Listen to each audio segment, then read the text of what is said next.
Hey, Merry Advent. I'm sharing a story that some of you guys would remember, some of my youth would remember from the other day. Oops. Comes from Pete Rollins' book, The Orthodox Heretic.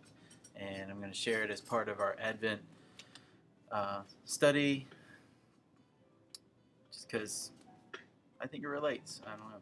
So, anyways, if you haven't read this or heard of this book, it's a really cool book on with just little stories, parables of sorts, kind of turned on themselves that get you thinking about where we are. So, I'm going to be reading about Jesus and the 5,000, the feeding of the 5,000. So, and yeah,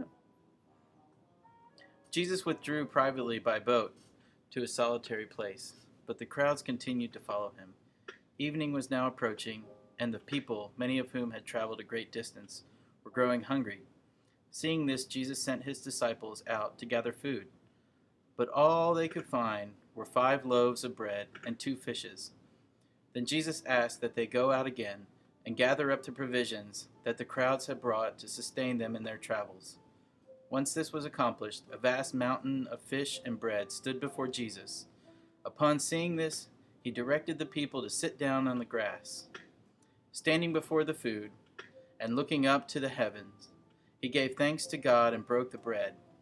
Then he passed the food among his 12 disciples. Jesus and his friends ate like kings in the full view of the starving people.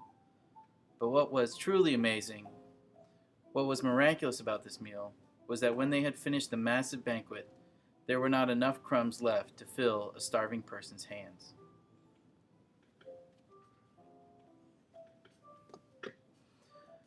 So my hope and prayer for myself and for y'all is that this Advent, we don't just celebrate the feast that God gives us, but make sure that it's shared amongst his people who are in true need. And so get involved in a conspiracy to do whatever is not the norm. And so with that, I bid you all shalom.